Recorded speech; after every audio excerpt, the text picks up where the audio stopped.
for the Free Conference Committee for the 2026 budget for the General Assembly. I'd like to thank everybody for being here today. One quick logistics item I've been asked is when you speak, obviously turn your microphone on. When you're done, please make sure to turn it off. The wireless system, apparently when there are two of them on, makes quite a bit of racket. So just please make sure to turn them off. We appreciate the work product that our House colleagues sent over. I've had the opportunity to talk to a lot of people in the media, a lot of people around the state. And what I've said is we are almost identical in philosophy. There's some difference in the details, but we largely want to head the exact same place and by much of the same means. So to our friends from the House, thank you for the good work that you sent over. We'll look forward to reconciling this as we advance. Co-Chair Petrie, is there anything you'd like to add? Ditto. Let's go ahead. Mr. President, before we start.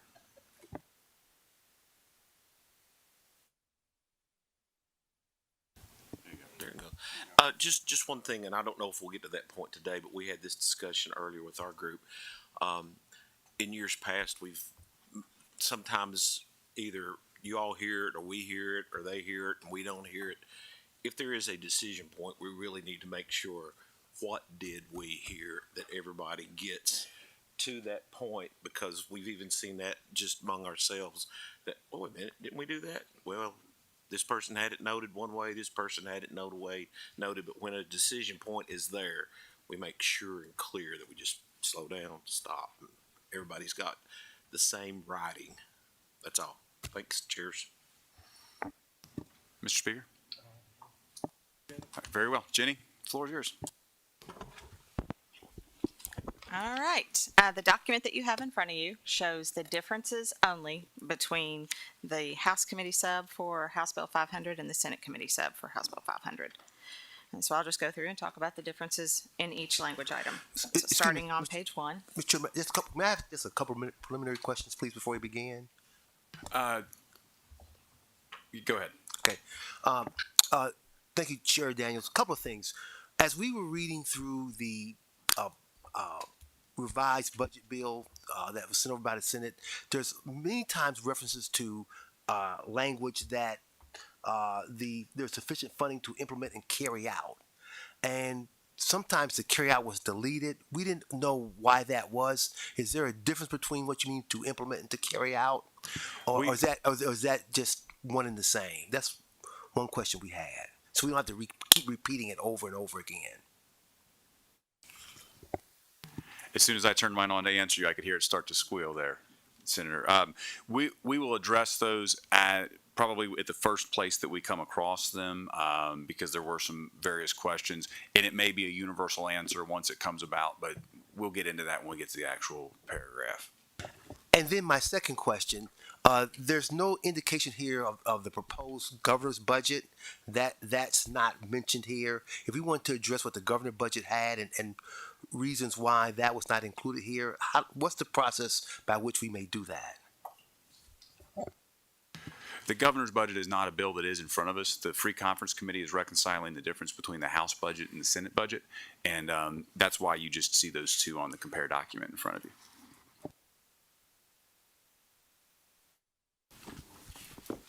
Okay. Starting on page 1. That very first language item, Next Generation 911, that's a line item that indicates one-time funding of $5 million in each year for implementation of statewide Next Generation 911 services.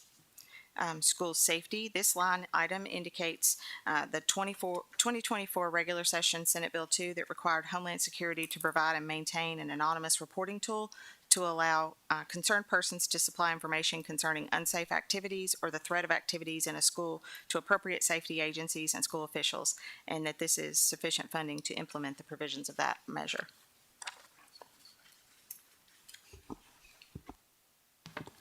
I think to Senator Thomas's question directly to answer it at this point, and could probably answer it fairly uniformly throughout it. It was just a question as to whether or not that word was duplicative in here, whether or not it was implied in implement as well. Thank you. Moving on.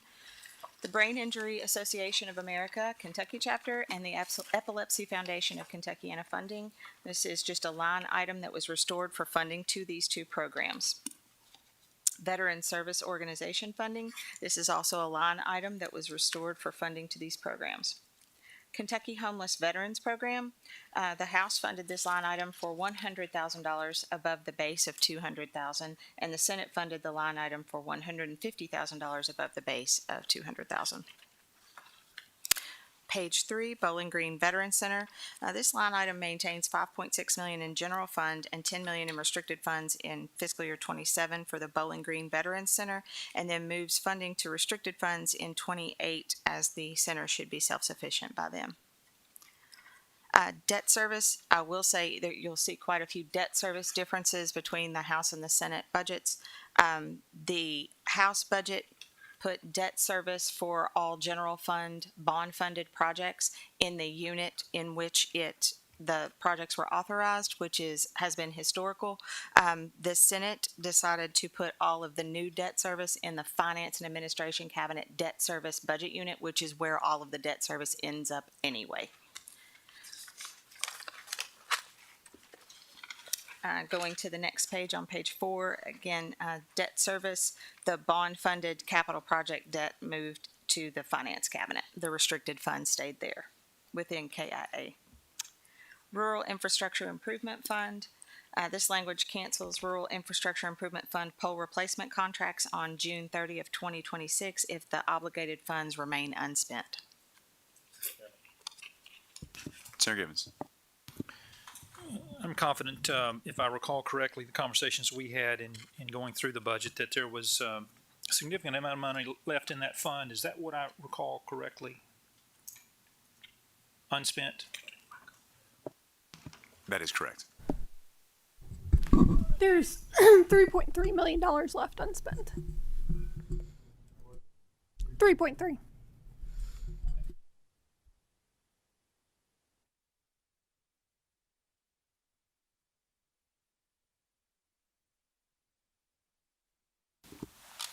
Okay, page 5, Area Development District Reporting and Compensation. This was language that the House added that required KIA to report to the Interim Committee on Appropriations and Revenue on funding distribution to the ads for work on the WRIS database and other contracted services. Senator Givens. Thank you. It's been brought to my attention. I'm confident other members have received the same message about some ad language we may want to take a look at putting back in related to the JFA program. Would just like to alert all members, I think we're close to the place where that goes.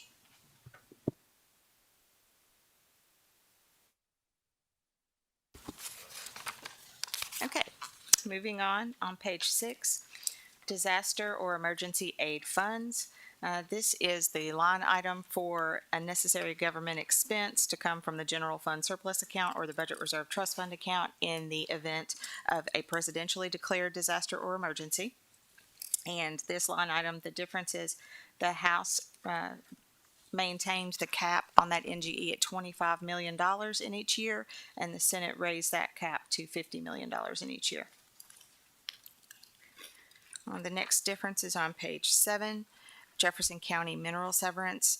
This relates to the coal sheet. The Senate added back language directing Jefferson County to use their mineral severance funds for Thrive by 5 Louisville. On page 8, we move to the Attorney General. The operations of Attorney General, the difference here is that the Senate removed the restricted fund appropriation to support operations and instead used general fund, and that was about $15 million in fiscal year 27 only. Office of Medicaid Fraud and Abuse Control, this identifies funding for the Office of Medicaid Fraud and Abuse Control and includes reporting requirements. The House funded at a partial portion of the ABR that was requested by the agency, and the Senate made the full amount. Moving on to page 9, data privacy protections. This is from the 2024 regular session House Bill 15 and creates the Office of Consumer Data Privacy, and the language implies that there is enough funding to implement. Cyber Resilience Task Force. This increases general fund in each fiscal year to support the Cyber Resilience Task Force. Moving on to Commonwealth's attorneys. salary increment. This amends language to exempt the Commonwealth's attorneys and staff from receiving either a CPI or a 2% salary increment increase. Rocket Docket Program. This restores the line item for funding to the Rocket Docket Program. Moving on to county attorneys. Salary increment. This also amends language to exempt county attorneys and staff from receiving either a CPI or 2% salary increment increase. President Stivers.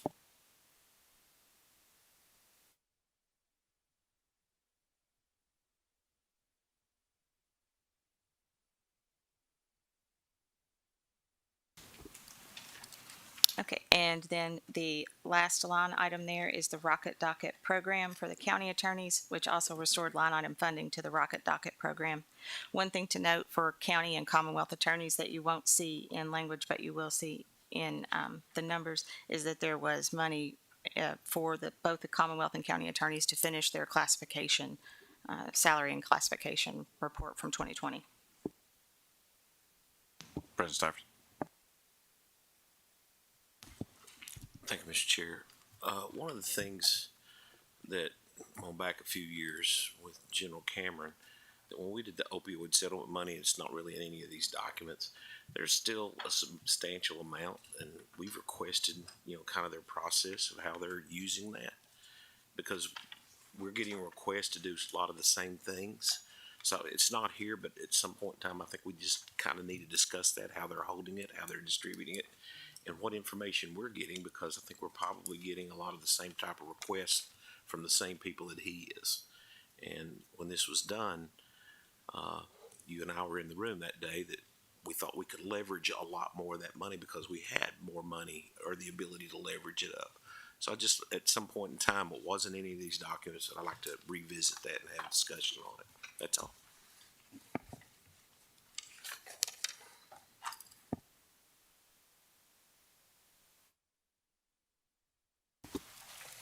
Okay, I believe that takes us to page 11. Use of restricted funds in the Department of Agriculture. The Senate reduced a general fund replacement from $10 million down to $2 million in fiscal year 27 relative to the House. The next two items, the county's account and the state account, relate to the tobacco settlement funding. The difference is simply $100 more to the county account and $100 less to the state account in each fiscal year. Page 12, county fair grants. The Senate restored language outlining grants to county fairs subject to the base cuts. Page 13, we move on to the Auditor of Public Accounts.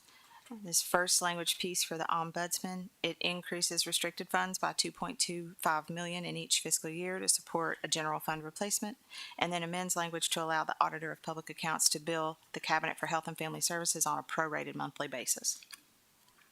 Jefferson County Public Schools audit. This is language that the Senate added to allow the carry forward for an appropriation made in House Bill 6 for that audit. And then Kentucky Communications Network Authority and Kentucky Wired audit. This is same carry forward language that was added to allow for those funds not to lapse. Page 14, Artificial Intelligence Initiative.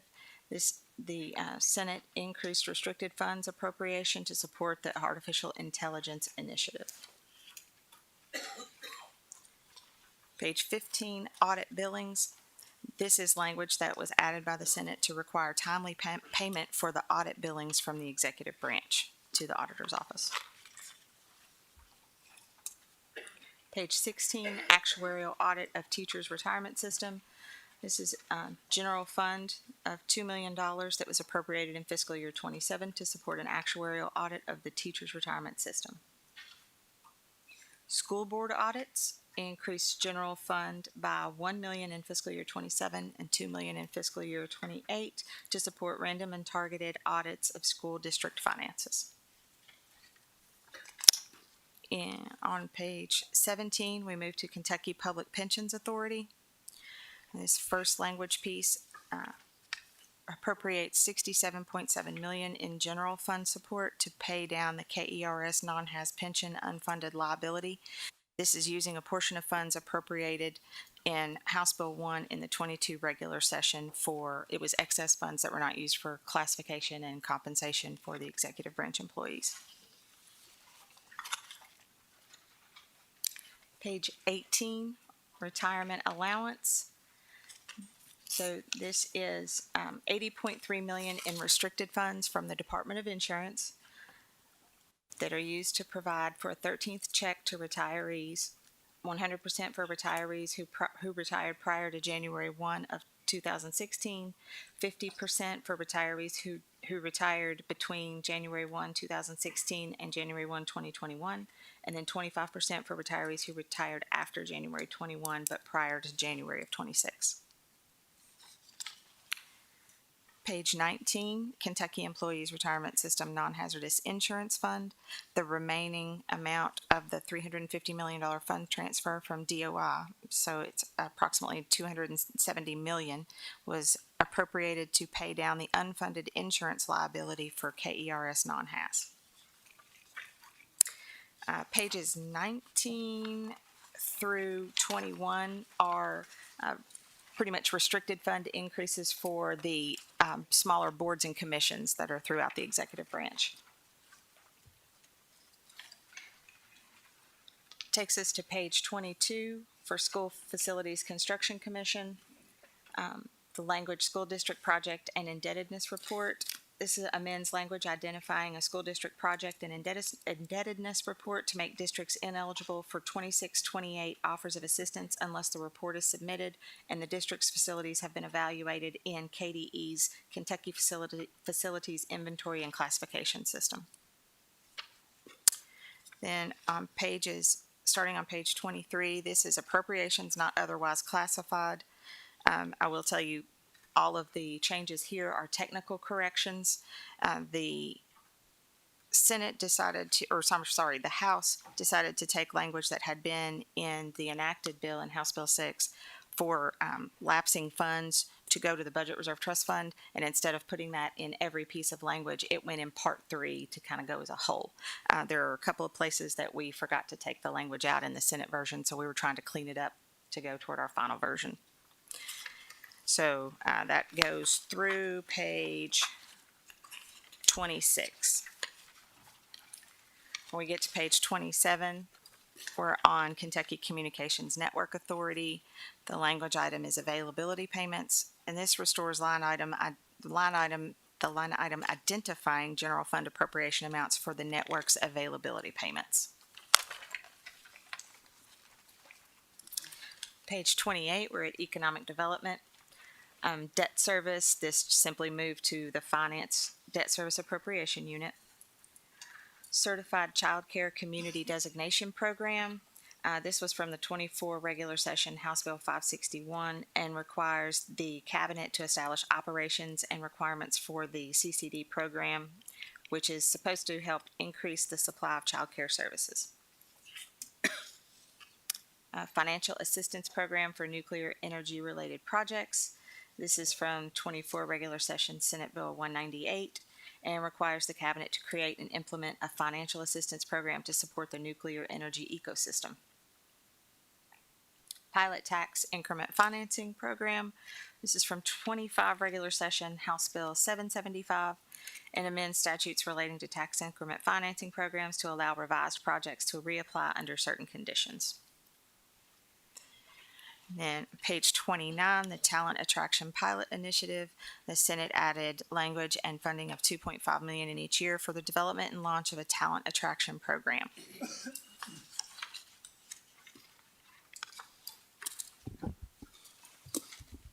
Okay, moving to page 31, allocation of SEEK funds. This identifies the per pupil base and allows for an LEP add-on. The House funded the base at $62.26 in fiscal 27 and $47.92 in fiscal 28, and the Senate funded it at $46.26 in fiscal 27 and $47.74 in fiscal 28. And it also identifies a process to request an appropriation increase if there is a SEEK shortfall. Mr. Chair, May I ask a question about that, please? Certainly. Thank you. You had indicated that the governor's bill was not before us, but in the governor's budget, he proposed an increase of 4701 for fiscal year 27, and then 4818 and 28. Was there given any consideration to try to meet in the middle? I know both the House and Senate came up with an amount of 4626 in 27. The House was slightly higher than the Senate in 28, but was there given any consideration to try to provide more money to seek funding to come at least halfway or closer to what the governor had proposed? Any consideration? In deference to your membership on the committee, Senator, I'll answer that question partly, which is we did entertain the governor's proposal during the preparation of the budget, as I'm certain the House did as well. But I will remind all the members of the committee that we're merely here to reconcile the differences in the two documents that are in front of us. Thank you. Seth? Moving to page 31, base SEEK allotments. This identifies the state funding for the SEEK program. The funding is based on the per pupil guarantee set in the budget. Tier 1 component. This identifies the state funding to equalize Tier 1 based on the per pupil amount in the budget. And this also increases Tier 1 to 17.5% from the statutory 15%. Page 33, salary supplement for nationally certified teachers.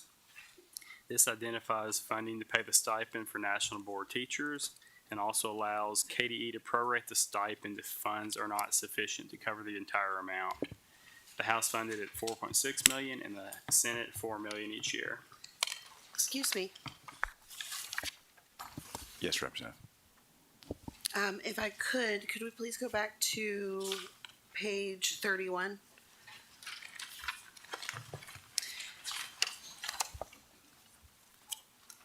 My question relates to the SEEK dollars, and I just wished for clarification if it's the intent of the House or the Senate or both for those good SEEK numbers to include school boards giving raises to teachers.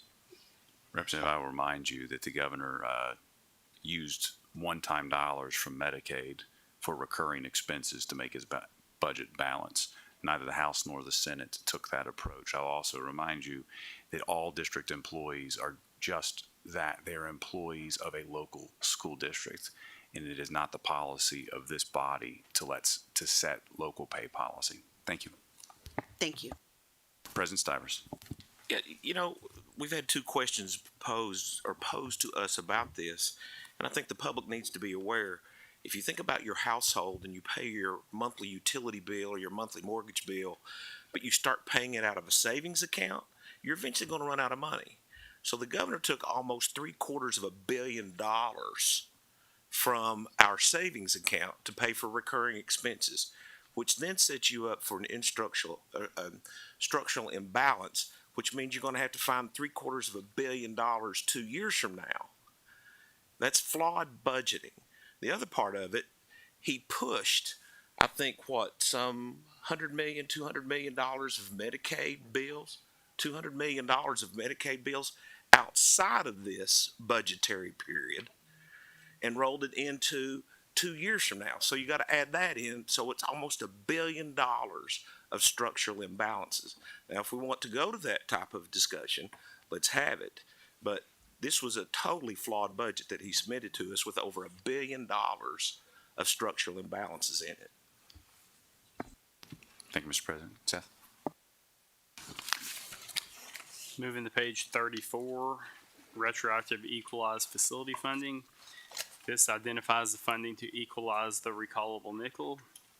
Both the House and the Senate fully equalized nickels levied before January 15th, 2024, and partially equalized new nickels levied before January 15th, 2026, with intent language to fully equalize those nickels in the next biennium.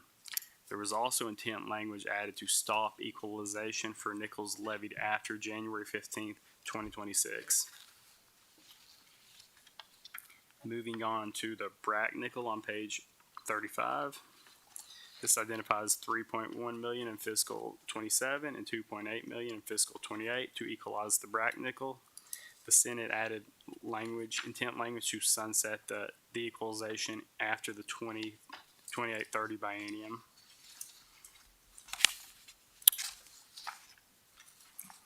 The Star Charter Academy, the Senate restored language to identify 1 million each year to support the Star Academy. Moving to page 36, residential academic academies.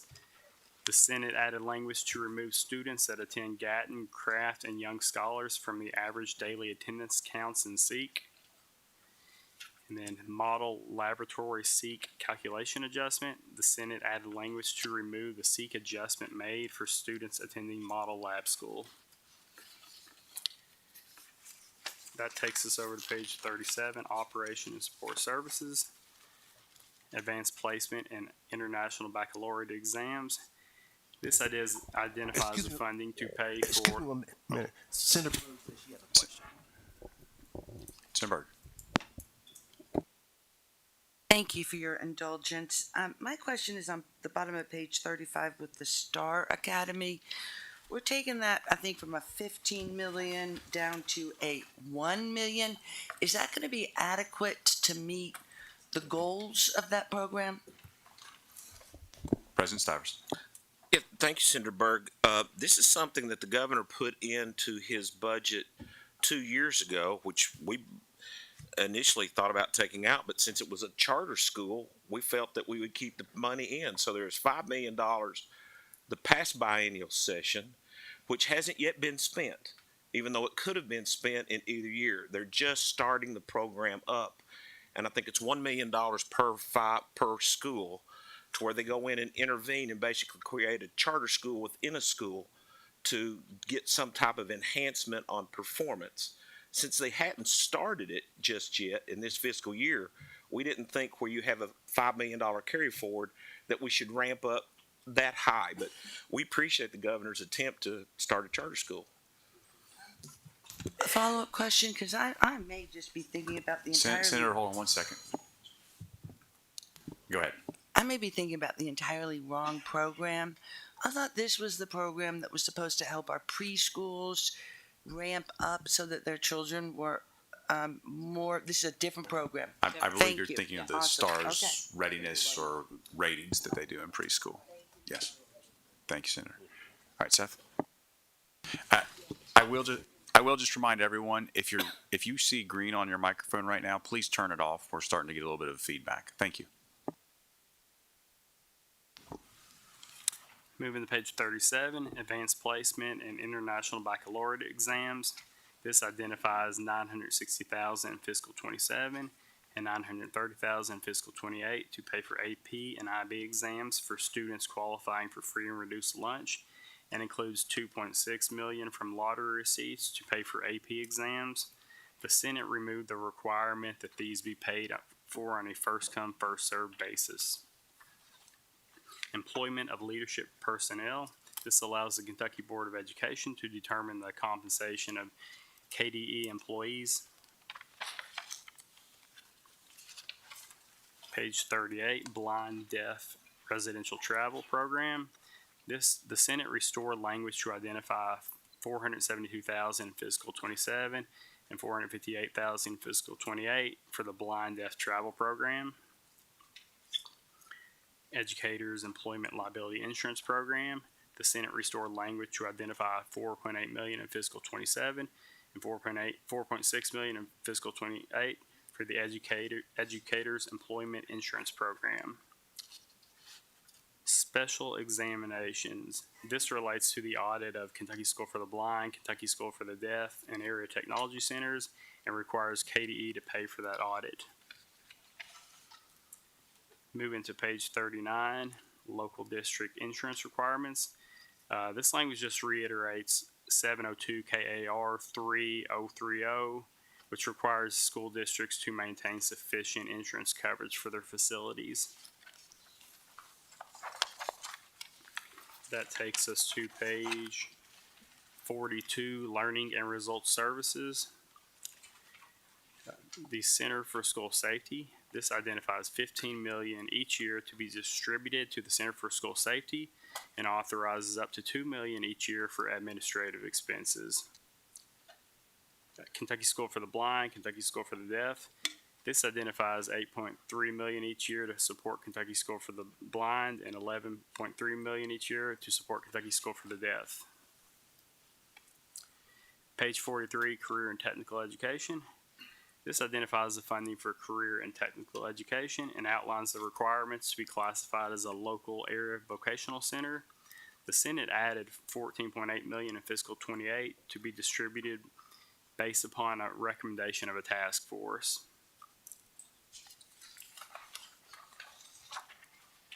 Moving to page 45. These are line items for various educational programs totaling over 225 million each year. The House provided a line item each year to those programs.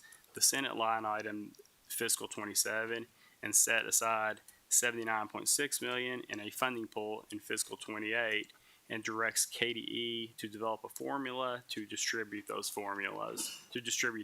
those funds. Representative Wojciechowski. Okay, so I looked at this. So does that mean in the second year that the department could potentially not fund Read to Succeed or Read to Achieve? Because they would be given flexibility in how to distribute those funds is how I understand it. Sorry. President Gibbon, would you like to respond? Representative Bojanowski, excellent question. And we have, we started this conversation actually a little over 2 years ago about the many good things that the LARS list does, the positive impact it has on education across the Commonwealth. But we feel pretty strongly that the folks on the front line know day in and day out where that money could best be spent. So the vision we have here is to do what we've done in the past on year one, but in year two, provide a pool of money to send down to districts on a per pupil basis, basically, so that it's equal on a per pupil basis, and let the local district choose what programs work the best in that district, with some exceptions. I think we carved out, and staff may have to help me here, we carved out a certain ones that we said you must fulfill, and they're going to share that list with you in just a moment. I still see the General Assembly being involved to say, this is the list of qualified programs that you can choose to use this money on, but you at the local district level get to choose from the list of programs where to spend your money. Now, the headache of that is really not much of a headache for us, but boy, these lobbyists are not going to like it because they're going to have to actually go down to these districts and work to validate that their program is a good program and it benefits that district. So I can only see positive things coming out of it. Thank you for the question. Staff may want to add the list of programs that we exempted. So the list that were exempted was preschool, Friskies, and CACSAC, so they maintain their funding in both fiscal years. Very well. Seth? That takes us over to page 48, school-based mental health service providers. This directs the Center for School Safety and the State Security Marshal to develop criteria to distribute funding for mental health service providers. The Senate identifies 7.4 million in funding each year. School resource officers. This directs KDE to reimburse districts up to $20,000 for each SRO. The Senate identified 23 million in funding and directs KDE to also reimburse non-public schools. Moving over to page 49, Schools of Innovation Pilot Project. The Senate added 7.5 million in fiscal 28 for a Schools of Innovation Pilot Project in Jefferson County and Covington Independent. It requires a dollar for match and directs KDE how to distribute those funds. Principal Leadership Development Practicum. The Senate added 2.25 million each year for a Principal Leadership Development Program to be overseen by KDE. So that takes us to Education and Labor Cabinet on page 50. The Governor's Scholars Program. the Senate restored the language to identify 2 million each year for the Governor Scholar Program. Governor School for Entrepreneurs, the Senate restored the language to identify 1 million each year for the Governor's School for Entrepreneurs. The Hope Center, the Senate restored the language to identify 100,000 each year to support the Hope Center. And Kentucky Data Seam Initiative, the Senate added 3 million each year to support Data Seam. That takes us over to page 51, Public Libraries Facilities Construction. Give me 1 second. Co-Chair Petrie. Thank you.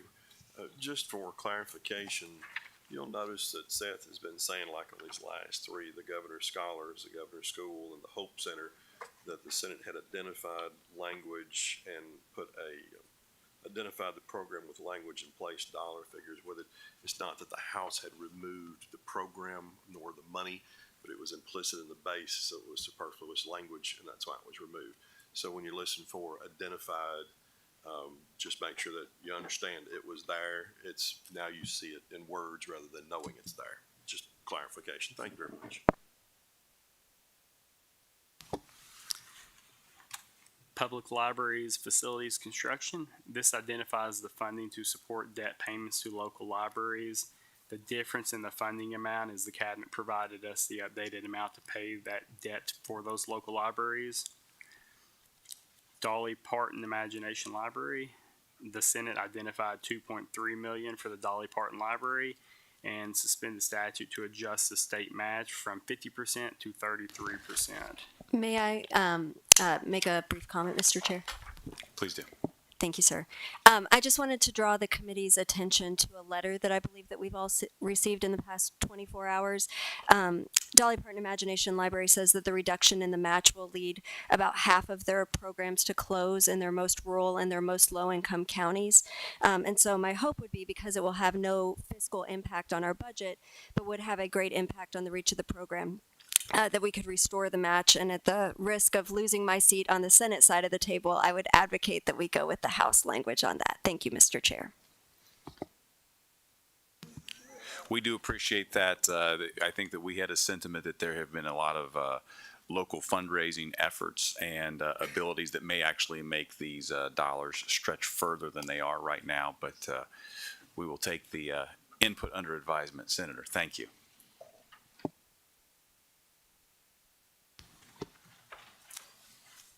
Moving to page 52, Youth Employment Programs. This requires the department to administer and oversee the youth employment program established in Senate Bill 128 from the 24 session. And then court awarded expenses.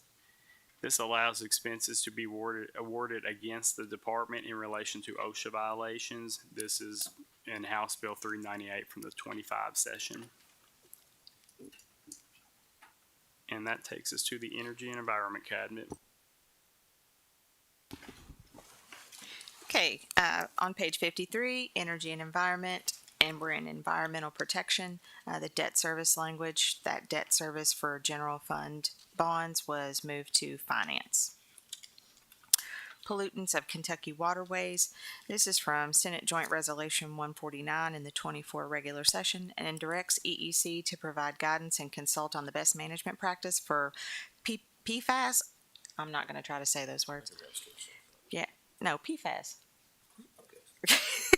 With entities that discharge into the waters of the Commonwealth.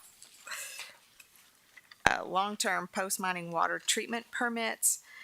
This is from Senate Bill 89 in the 25 regular session, and defines the definition of water or waters of the Commonwealth, and to define wellhead protection area. It also defines a long-term treatment and establishes the means of calculating additional bond amounts for an LTT permit. In the Public Service Commission on page 54, siting and construction of nuclear energy facilities. This is from Senate Joint Resolution 140 in the 24 regular session, and directs the PSC to make all staffing, organizational, and administrative preparations necessary to be ready to discharge its regulatory duties relating to applications for the siting and construction of nuclear energy facilities. And then Energy Planning Inventory Commission. This is from Senate Bill 349 in the 24 regular session, and establishes the Energy Planning and Inventory Commission, administratively attached to UK's CAER. The PSC is responsible for making recommendations based on issues the Commission has examined and issue final orders concerning retirement of existing coal, oil, or natural gas-fired electric generating plants. Moving on to finance on page 55 in general administration, Kentucky Affordable Prepaid Tuition Trust Fund. This is actually just a technical change to remove that notwithstanding language. Page 56 in the debt service unit, Kentucky State Police two-way radio debt service. This is new language that specifies the Department of Fish and Wildlife Resources is transferring $599,200 in each fiscal year to help support the debt service on the KSP two-way radio system. This limits their debt service to that. The new piece of language here in the Senate, the debt service, this is the total dollars that were moved from other areas within the executive branch budget to move debt service over into finance. Moving on to page 57 in county costs, reimbursements to sheriff's offices for court security services. This amends language to allow for a reimbursement of the actual hourly wage a sheriff is paid in addition to an administrative premium of 25%, not to exceed $25 per hour of service. Reimbursement of sheriff's fees. This is new language that requires the Division of Local Government Services to maintain detailed records of all reimbursements made to county sheriffs and other law enforcement agencies for services provided and report to the Legislative Research Commission annually. And then at the very bottom of the page, juror compensation. This is new language that increases the daily juror pay to $25 per day of service. Commonwealth Office of Technology on page 59, Centralized Registry of Artificial Intelligence Systems. This is from Senate Bill number 4, and it requires COT to operate a centralized registry of artificial intelligence in Kentucky state government and implement an AI governance process. Now we're in the Health and Family Services Cabinet. On page 60, this is line item funding for the Special Olympics that was restored in the Senate version. The funding was in the House version, it's just the language is restored. Office of Medical Cannabis. This is language that identifies the funding for the Office of Medical Cannabis and replaces general fund of $5.15 million with restricted funds in each fiscal year and allows the office to increase fees as necessary to continue operations. Parkinson's Disease Registry. This is from the 25 regular session, Senate Bill 27, and requires that the cabinet implement a Parkinson's Disease Registry. HR 1 implementation compliance. This was language in the House version that just required the cabinet implement all provisions of HR 1. The Senate removed. Page 61, interim restricted funds appropriation increase. The House had language to allow for a 10% increase in the restricted funds over their current appropriation. The Senate removed that language.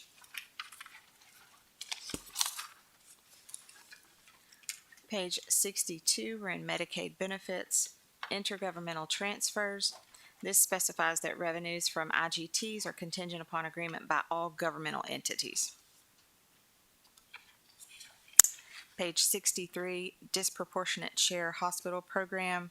There was one simply technical change, removing for each fiscal year. Interim restricted funds appropriation increase. Again, this was allowing Medicaid benefits to request unbudgeted restricted funds not to exceed 10% in each fiscal year. The Senate removed. Page 64. This is the 1915C Home and Community-Based Services Waivers, Waitlist Management Assessment. The Senate removed this language for the waitlist management study. It was already completed.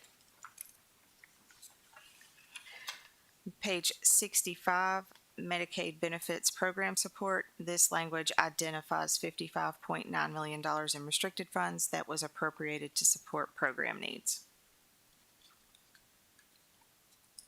MCO payments. This language required 12 monthly payments in each fiscal year for the Medicaid managed care vendors contracted to provide services for the Medicaid program. The Senate removed that.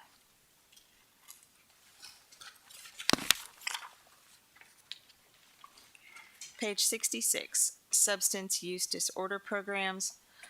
This was from 24 regular session Senate Bill 71. Then behavioral and mental health services. This was from 25 regular session 495. And then Medicaid managed care organization contracts. This is from the 25 regular session House Bill 695. On page 67, MCO payments reduction. This is language that was added to require the Department for Medicaid Services or the Finance Cabinet to effectuate a 2.5% reduction in payments to Medicaid MCOs for plan years 27 and 28, and directs any savings realized to be used for rate increases in Medicaid fee-for-service program. Community intervenor services. This is language that was added to require DMS to make any necessary administrative or policy changes to facilitate access to intervenor services for deaf-blind enrollees in Michelle P. Weber program. On page 68, Appalachian Regional Hospital adds language and $5 million in general fund and $20 million in federal funds in fiscal year 27, $7 million of general fund and $28 million of federal funds in fiscal year 28 for contracted psychiatric services, and establishes that the general fund appropriation is to be used for state match for managed care incentive payments, and directs DMS to apply for federal approval for the K-Care program to be operated by ARH. Page 69, Medicaid State Directed Payments Program. This adds restricted funds and federal funds in each fiscal year of approximately $700 million to be used to support Medicaid state-directed payments. On page 70, we move into behavioral health, developmental, and intellectual disabilities. The Healing Place, the Senate restored language that was in House Bill 6 for the Healing Place. Residential facilities. Now, this replaces $20 million of restricted funds that was in the House version with general fund in the Senate version to support services provided at state-run psychiatric and ICFID facilities. Lee Specialty Clinic. This was language that was restored from House Bill 6 in the Senate version for the Lee Specialty Clinic. And then Barren River Area Development District.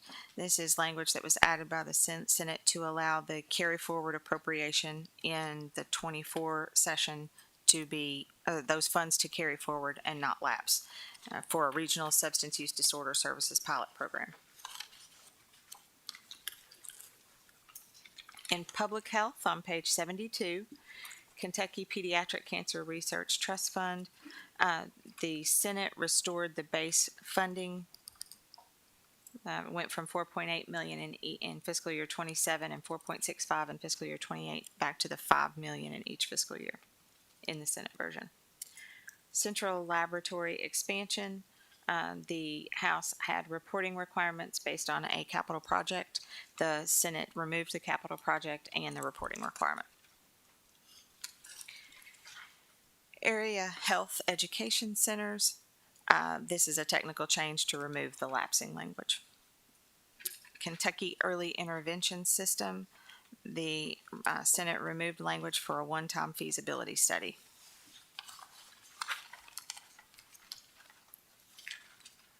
Page 74, Rural Health Transformation Fund.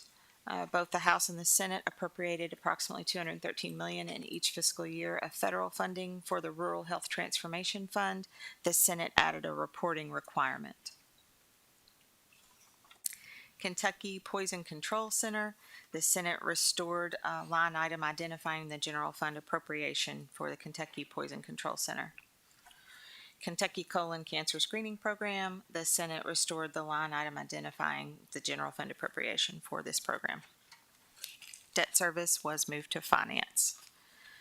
And then regulation of kratom, the Senate removed the language identifying funding for the kratom. That was from the 25 regular session House Bill 481. Moving on to community-based services on page 76. Fostering success, this is just a correction to remove the lapsing language. The same with the dually licensed pediatric facilities. It's just a technical correction. And Child Care Assistance Program on page 77. This adds reporting requirements detailing payment timelines to child care providers participating in CCAP. Personal care homes, the base cut was restored in the Senate version and adds language to require funds to be exclusively used for maintenance and operations of personal care homes. Employee Child Care Assistance Partnership, the Senate version removes language and funding for the Employee Child Care Assistance Partnership and moves that funding to the Child Care Assistance initiatives that we will see on page 79. Volunteers of America Family Recovery Court, the Senate restored the line item identifying the general fund appropriation for the Family Recovery Court. And Maryhurst, the Senate restored the line item that identified the general fund appropriation for Maryhurst. Foster care and independent living, the Senate restored the line item identifying the general fund appropriation. And then Child Care Assistance Program initiatives. This is where funding was moved from the Employee Child Care Assistance Partnership, and their line item was restored, and then that was it. Early Childhood Development Scholarship Program, the Senate restored the line item identifying the general fund appropriation.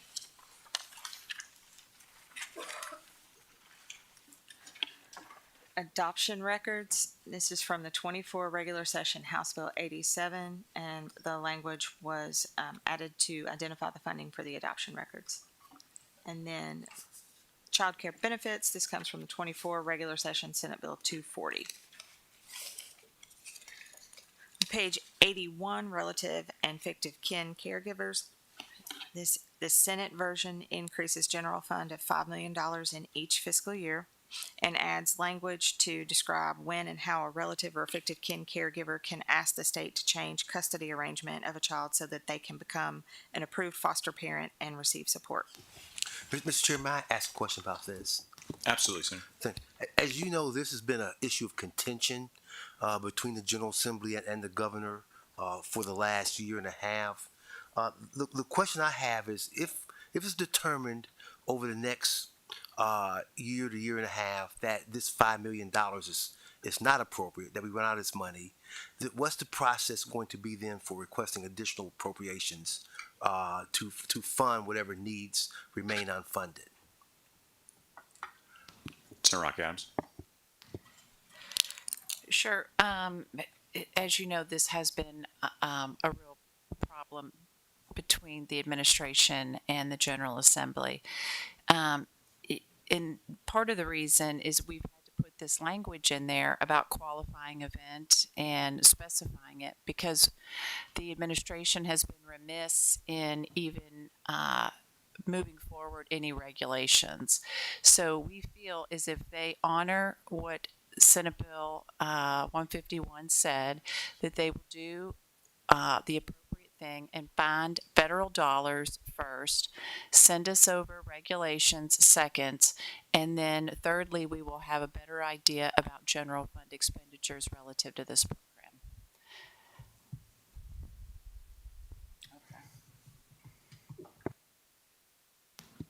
Very well, thank you. Jenny? Okay, moving on to page 82. Dependency, neglect, or abuse of a child. This amends language identifying funds for the dependency, neglect, or abuse of a child. It comes from the 24 regular session House Bill 271. Truancy, it comes from the 24 regular session House Bill 611. And then out-of-home care, the Senate increased general fund by $22 million in each fiscal year to maintain existing support for foster care and kinship care program and assist in securing supportive placements for children with exceptional needs. Moving on to aging and independent living, expansion of senior meals. The Senate restored the line item identifying the general fund appropriation for the senior meals and adds language to require funds not to be spent in excess of federal requirements. Then heart-supported living program, the Senate added language identifying the general fund appropriation for this program. Page 84, Justice Administration within the Justice and Public Safety Cabinet. This first piece of language is just removing the lapse language. Access to justice, the Senate restored the language that identified the general fund line item support for the Access to Justice program. Court-appointed special advocate funding, the Senate maintained the baseline support for CASA, and the Senate also made the technical correction to remove the lapsing language. Northern Kentucky Regional Medical Examiner's Office, the Senate add authority for funds appropriated in House Bill 1 of the 22 regular session to the Medical Examiner's Office to be carried forward if unexpended. Page 86, Rocket Docket Program, the Senate restored language that stipulates the funding level for the Rocket Docket Program. Moving on to criminal justice training, the amounts in that first piece of language for Kentucky Law Enforcement Foundation program funding conform to how the CLEP dollars were spent in each version. Administrative reimbursement, the amount listed in the language conforms to each chamber's policy decisions. Page 88, additional staff. The House funded 6 additional positions in the criminal justice training, and the Senate funded 1 of those positions. Law enforcement simulation system, the Senate funded the agency's request for a simulation system. Instructor monitor program and legal support. The Senate provided restricted funds for the instructor monitor program and the staff attorney and paralegal positions. Moving on to juvenile justice. Juvenile high acuity mental health treatment facility. The Senate authorized a high acuity mental health treatment facility, and this language mandates a report on the status, progress, and current expenditures of that project. Design build project delivery method. The Senate added language to permit the department to use design build project delivery to maximize cost savings for the female detention center in central Kentucky. Moving on to state police, I will point out that we did forget to add a language item, so it won't show up in the differences document, and it's not in the Senate version of the bill, and it should be. But there was an appropriation of $1.3 million in fiscal year 27 and $3.4 million in fiscal year 28 for additional driver's testing offices, 3 existing in Bardstown, Litchfield, and Louisville, and 6 new to match the Transportation Cabinet's request. Support for statewide law enforcement purposes. This language, the funding was changed for the mobile data terminals that are in cruisers. The House had provided funding from the CLEP fund, and the Senate provided from the sale of property. Capitol campus security personnel. The Senate restored the language identifying trooper R's for the Capitol campus. Sworn trooper detail, this language is amended, specifying the percentage of sworn personnel assigned to details other than post to exclude CVE officers and trooper R's. Land acquisition authorization, the Senate removed language authorizing KSP to acquire land directly for the emergency radio system replacement project. Northern Kentucky Crime Lab, the House provided funds for the relocation costs and lease of the Northern Kentucky Crime Lab. The Senate provided those, but also funded 4 additional forensic biologists at the Central Lab and 2 additional forensic biologists at the Northern Kentucky Lab. Page 92, compensatory time and overtime. This is a line item that was added by the Senate and $5.5 million in each year to support the conversion of compensatory time to overtime for non-exempt troopers. In adult institutions, the debt service was moved to finance. In community services and local facilities, local jails funding, this language authorizes funds to be used from the local correctional facilities construction authority by DOC, and the Senate also increased those fundings from the local correctional facilities construction authority in lieu of using general fund. Calculating avoided costs relating to legislative action. The Senate did not include language for suspending the statute to freeze the funding levels at 4.6 million. Page 94, substance abuse, mental health, and reentry service centers. The House removed the language requiring the DOC to pay substance abuse, mental health, and reentry service center providers at a minimum of 65% of the contracted beds on a monthly basis in each fiscal year. The Senate restored that language. Inmate health care, the Senate appropriated $3 million of general fund in each fiscal year to fund the provision of health care for state inmates housed in county jails stemming from a court case.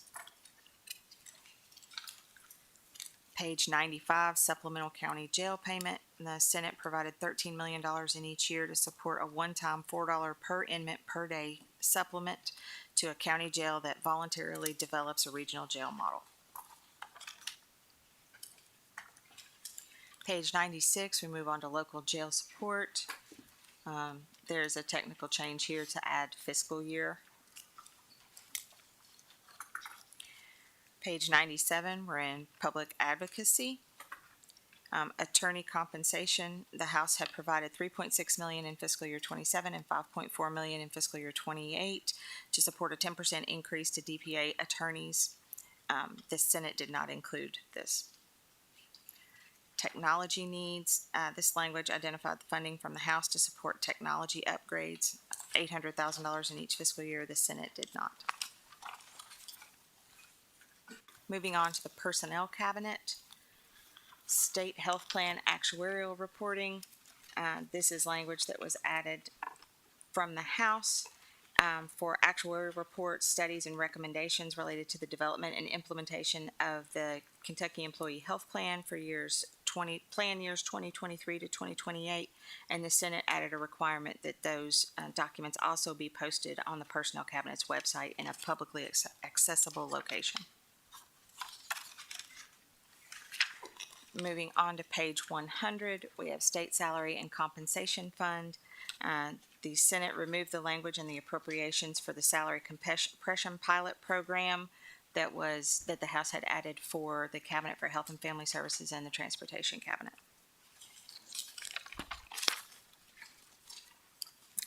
That takes us to post-secondary education on page 102.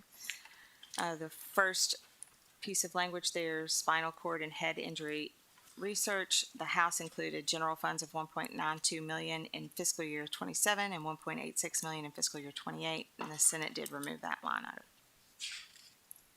Ovarian cancer screening. The Senate restored the line item for the ovarian cancer screening program. Southern Regional Education Board dues. The Senate restored the language for the SREB dues. Page 103, go to Kentucky Higher Education Assistance Authority. College Access Program. The Senate appropriated $179.3 million in general fund per fiscal year with no change in restricted funds. The House appropriated $187.4 million in general fund and $22.5 million in restricted funds. Kentucky Tuition Grant Program, the House appropriated $37.8 million in each fiscal year. The Senate appropriated $45.9 million in each year. Page 104, we move to Kentucky Educational Excellence Scholarships. There was just a technical correction here for the keys. Page 105, veterinary medicine contract spaces. The Senate added to the line item identifying veterinary medicine contract spaces that there was a newly established service requirement for each year of a recipient receives the scholarship. Page 106, the Senate also added a service requirement to the optometry scholarship program on a year-for-year basis.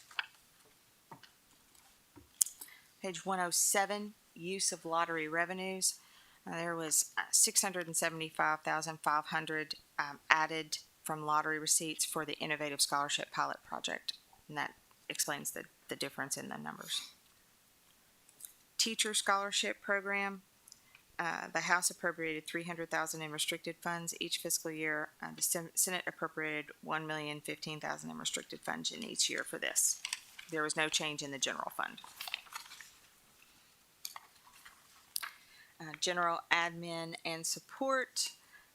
The House appropriated $6 million of general fund in each year for general administration and support of KIA, and the Senate appropriated $5.5 million in each year.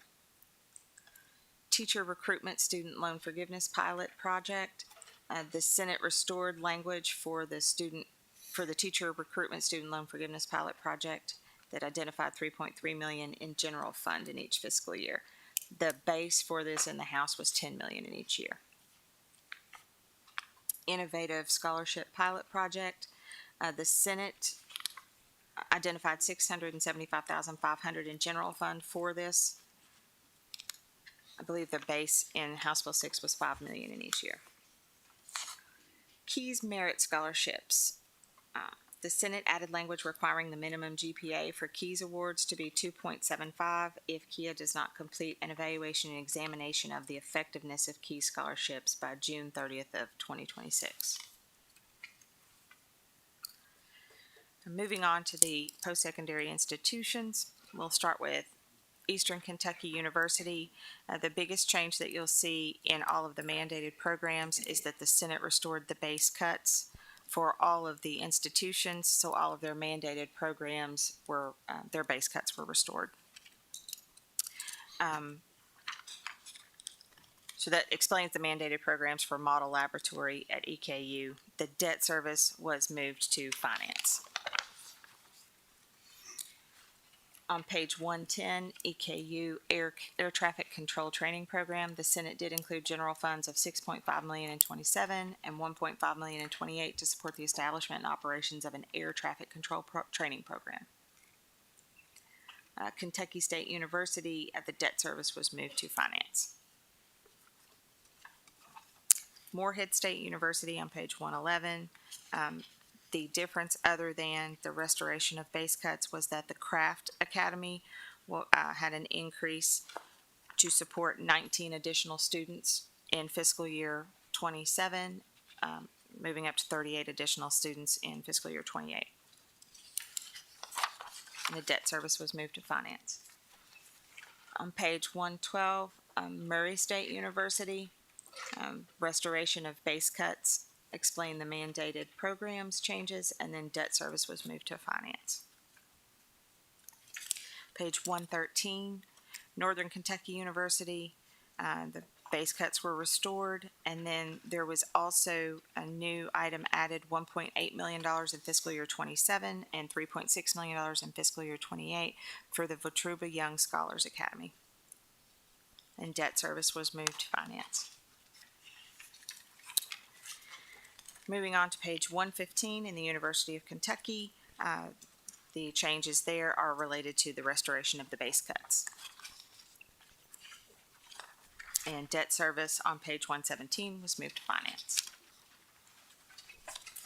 Page 118, this is new language added by the Senate, authorizing $75 million in necessary government expenses for the nuclear reactor site readiness pilot program.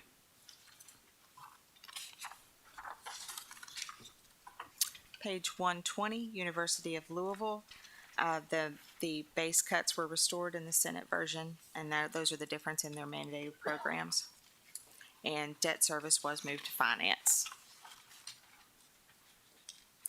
Page 122, Western Kentucky University. Mandated programs, the base cuts were restored, and then also, same as the Craft Academy, the Gatton Academy was increased by an additional 19 students in 27 and 38 students in 28. And debt service was moved to finance.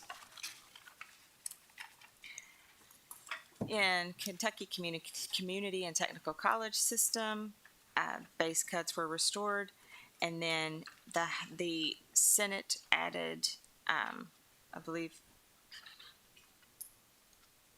I'm sorry, I've lost my place. Senate added about $2 million in each year for the KCTCS trains program. Debt service was moved to finance. On page 125, language was added in the Senate to allow carry forward of the appropriation in 22 for the Commonwealth West Healthcare Workforce Innovation Center. And then there is no language to identify it, but on page 125, the Post-Secondary Education Performance Fund was increased by $5 million in fiscal year 27 and $15 million in 28 in the Senate version. On page 126, we're moving to Public Protection Cabinet. In professional licensing, real property boards, this is from the 24 regular session, House Bill 403, and creates the Division of Real Property Boards. Boxing and Wrestling Authority, the Senate provided an additional $70,000 in each year for personnel in restricted funds.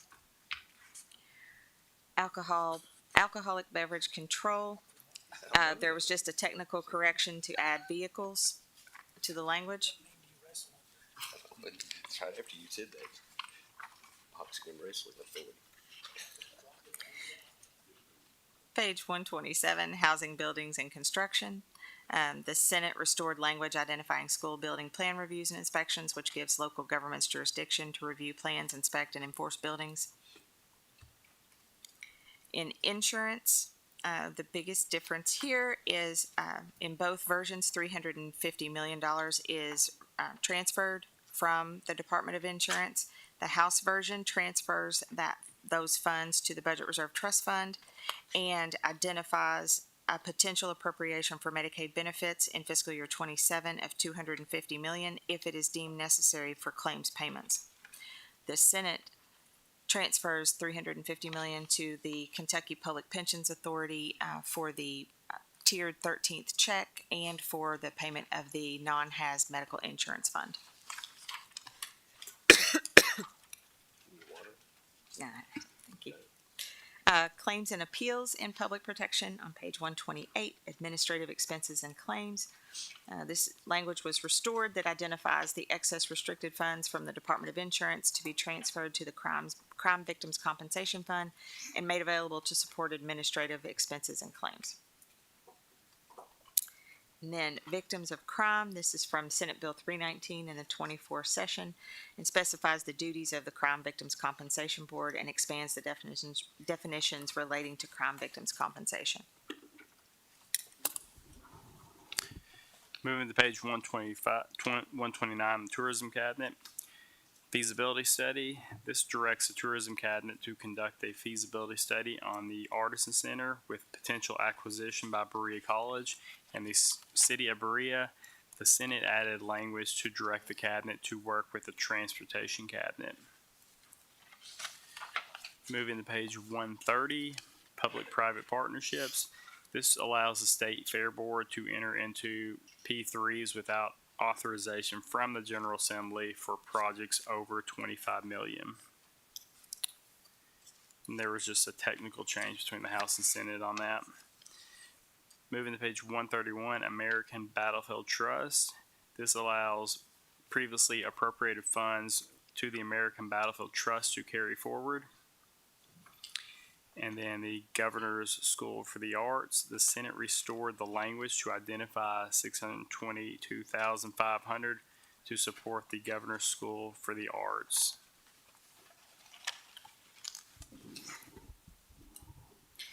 Then we move on to page 132.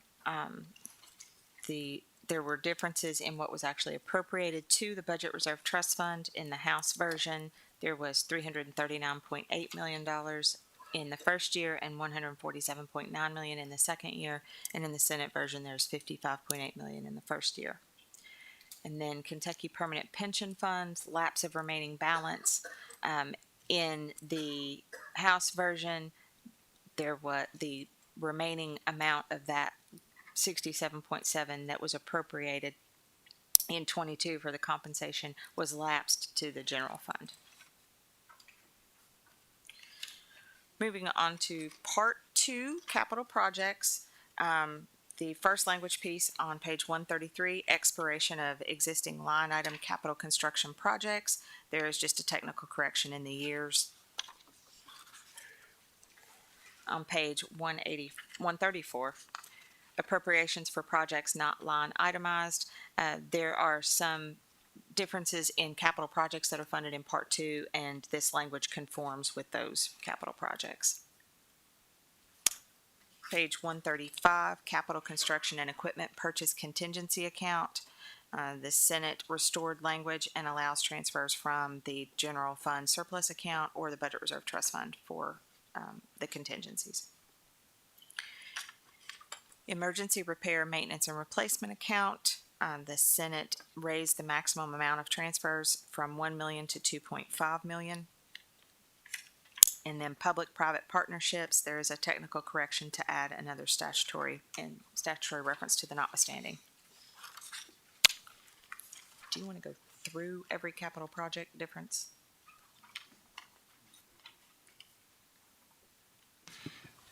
Just briefly, if anyone has a particular question on a unique capital projects line item, I'll be happy to entertain those. Otherwise, we are not going through every difference on these capital projects. Yeah, just go ahead, flip through them for a second here. If you see something that catches your eye, let us know. Otherwise, we're going to just plow through this section.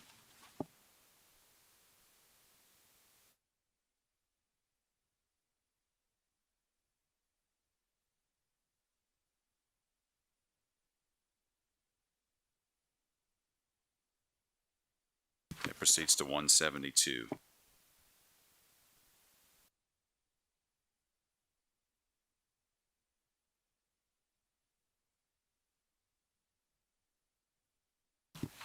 Jenny, while they're looking, if you would want to touch just briefly at the top of 154 on the P3 language.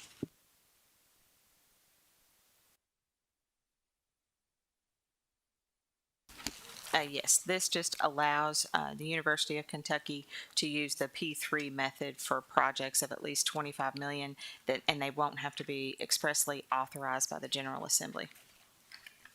They will still have to report to capital projects and bond oversight.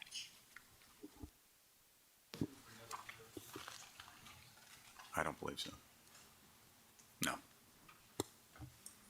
Jenny, if you would, let's pick up at some additional language at the top of page 171.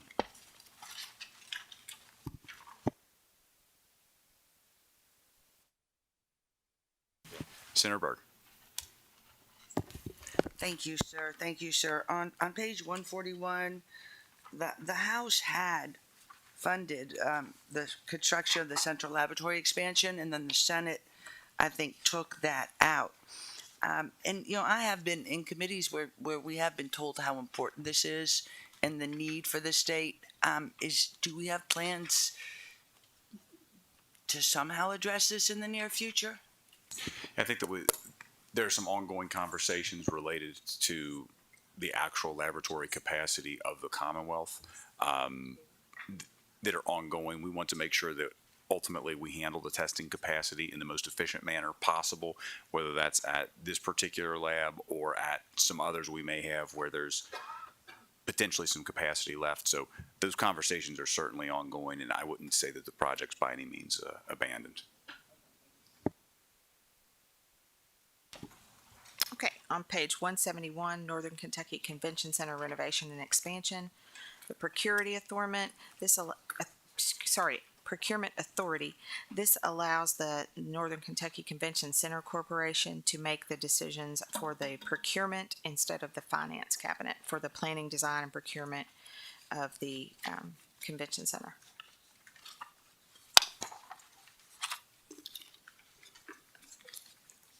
We can move on to general provisions on page 172. Expenditure of excess federal and restricted funds. The House limited the expenditure of excess receipts to only federal funds. The Senate expanded that to restricted and federal funds. On page 175, interim appropriation increases. The House version imposes a spending cap with exemptions for specific entities, and the Senate version requires legislative review and action for all interim appropriation increases across every fund source. Page 176, the Senate added language for the reallocation of appropriations among budget units. This grants agency heads the flexibility to allocate up to 5% of their general fund appropriations between the units under their control.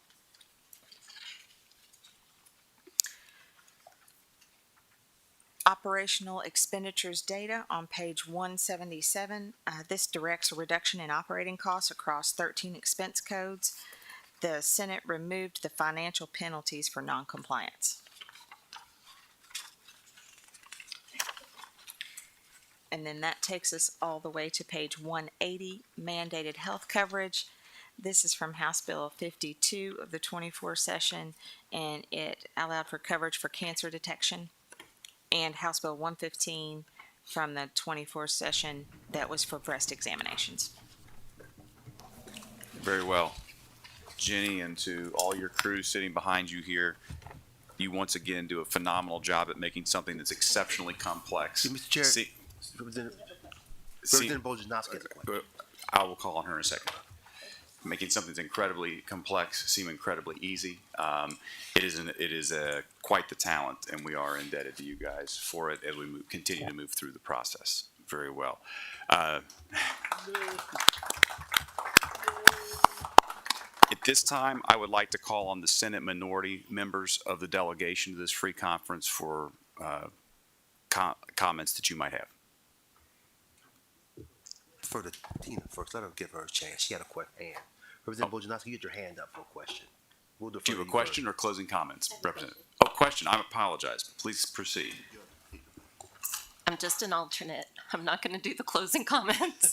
Okay, so on the very end of the budget where it lists the summary, under the capital project, and it's not in this book, but it's in the budget, in the capital projects budget, under agency funds, the House in 26-27 had just over 8 billion. The Senate had 1.1 billion. That's a 6.896 billion difference. Can you help me understand that? Sure. It's you not won't in actually here, find it it's in the here. budget. Yeah.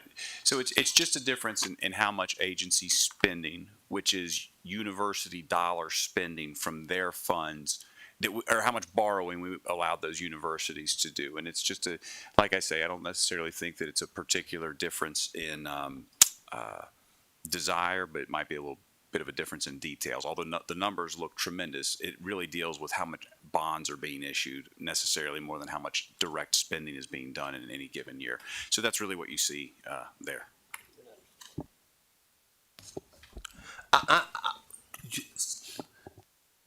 Senator Thomas. Thank you. I would like to close, or on behalf of the Democrats, I'd like to close and say this has been a very important and significant meeting, and we're glad the public could look in and see their legislature at work. In general, I think that this budget, does move the state forward. It's a budget that is a work in progress, but does a lot of good for the state. The one question I would have, obviously, is that our governor has made a strong push this session. We think a good faith push to try to move toward universal pre-K. There's been no consideration of that, which has been disappointing. We would hope there at least have been further conversation with that, a way of meeting maybe the governor halfway or reaching a compromise. But looks like that will be put off to another day. With that said, again, this has been very good for the state, and again, we look forward to a bipartisan approach to finalizing this budget over the next couple of weeks. Thank you, Senator. Do we have closing comments from the House Minority Delegation? Representative Stevenson. Thank you. This is, again, thank you to your team for making this so much easier. And I'm warm. My heart is warm because we always say children are our future. And sometimes we don't act like it. But I see we have the juvenile justice information here. And we also have some funding for the schools here, which we will flesh out over the next couple of weeks. I am concerned that we don't have any pay raises unless I missed it for the public defenders. They asked for a pay raise to be commensurate with the prosecuting attorneys, and someone took that out. I don't know if it was who took it out, but it's not there. So if we're going to uphold our democracy and the right to attorneys and all that, we've got to make sure that poor people have the right to an attorney and attorneys available. But thanks for this opportunity. Thank you, Representative. Mr. President, any closing comments from the Senate? This is probably directed more towards your co-chair. You know, I think there's a lot of things that we listened to about the fact of what's in the base. And when you made the comment about, you know, this language is here, we really wanted to kind of make a point because what is in the base, you couldn't get a lot of information about what was in the base. So there was certain things we are in agreement that are in there, but we want to make sure, because if it is not in, and this is what I think people need to understand, if it is not specifically set out, and this may be more towards the public, then it's a discretionary call by the governor. And we go back to 151, which Senator Adams, Julie Rocky Adams, was talking about, you know, page 176. The governor has the ability to, I think, move 5% of any budget unit within each cabinet to make sure things are funded. Well, in the last several years, we've never finished a year without having surplus funds in virtually every cabinet. So he had the ability, and this is the same language, and we wanted to make sure it was restored because it's been there for years. And we are not in any way dissing anybody. It's just that we agree with you all that we needed more information to protect what's in the base, because if you don't have that delineation and definition, then there's nobody who can say, oh, that program's in the base, and to what amount.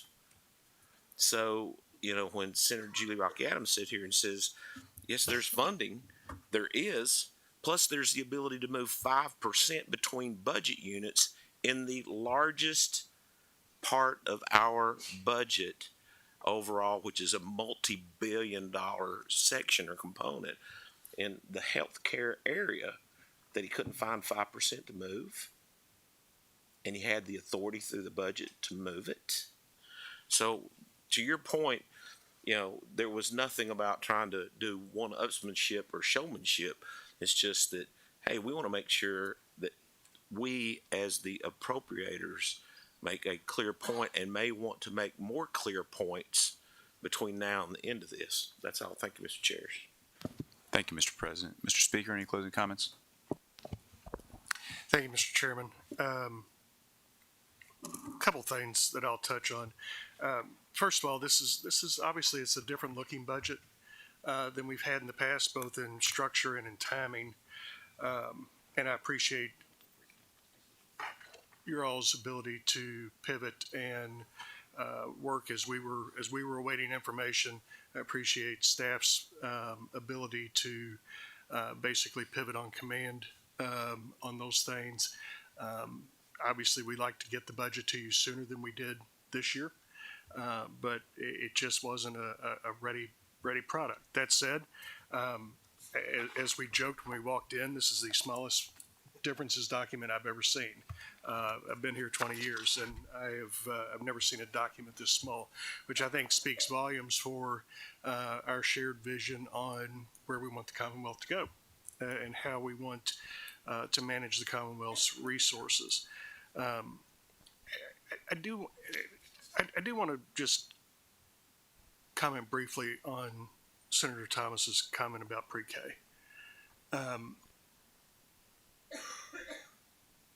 The governor has talked a lot about pre-K for all, and then he talked about pre-K for some more, and then he talked about pre-K for a few more, and Speaker Pro Tem Meade and I had a Zoom meeting with the governor and Sam Flynn and Rocky on January 26th, and asked him for some documentations related to his plan. And to date, we have still not received one single document we requested. While I appreciate the governor's sincerity on the topic, I've once again failed to see a commitment to deliver on working with the legislature. While I appreciate his obvious passion on this issue, it takes work. It takes work to actually get a legislative initiative passed, especially on something as dramatic as expanding pre-K, which there is not consensus on. So I asked, before we just conclude that we did not bother to listen, perhaps we should also realize that some people didn't bother to do the work. Thank you, Mr. Speaker. On that note, we will be adjourning the meeting for today to be reconvened at a later date upon the call of the co-chairs. Thank you all.